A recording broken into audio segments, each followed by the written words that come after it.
достар, сіздермен бірге мен Ислам KZ. Бүгін біз Майнкрафт ауыл соғатын боламыз.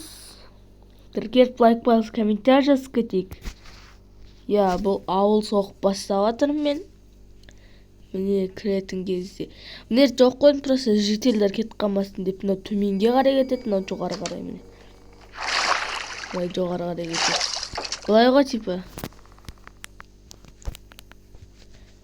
Ашасың, былайынан кіресің, төменге қарай кетеді.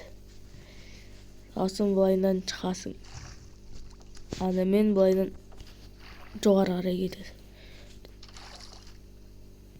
Кеттік ал төменге.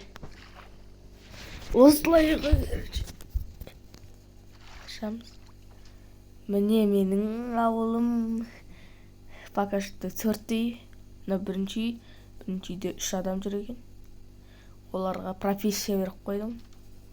Ойбай. Мынау екінші үй. Мына жерде туалет болады, бірақ мен әлі салған жоқпын. Мына 4 үй жақта тұр профессиясын.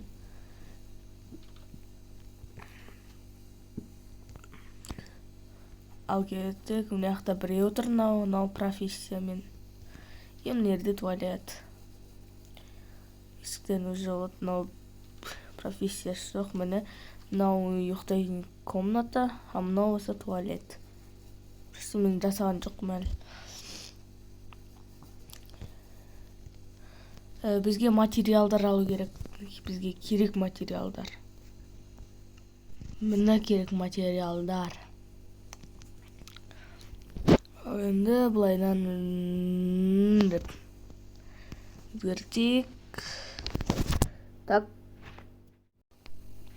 Я, достар, мен ені қосуды ұмытып кеттім. Записті қосуды ұмытып кеттім, а мен уже бір үй жасап үлгердім. Міне. Анау сияқты. Шынында әлі жасаған жоқпын, кейін жасайтын боламын. О, мысық.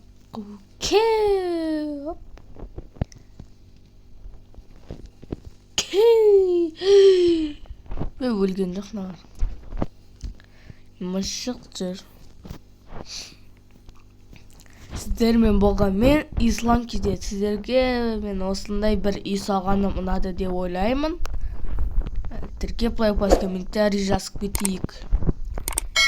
Енді мен осы жерден тұлатын болам. Ауылды дамытуды түсіру үшін маған Майнкрафт 1.20 керек. Сол үшін қолдап кетейік мені. Егер ауылды дамыту деген видеоны түсірсін десеңіздер, хотя бы 50 подписчик жинап беріңіздер. 50 дегенде 40-45. Или бұл 45 подписчик, либо бұл видеоның астында 10 лайк. Содан кейін мен ауылды дамытуды түсіремін. Майнкрафт 1.20-ны түсіремін. Ал сіздермен болған мен Ислам KZ. Сау болыңыздар достар.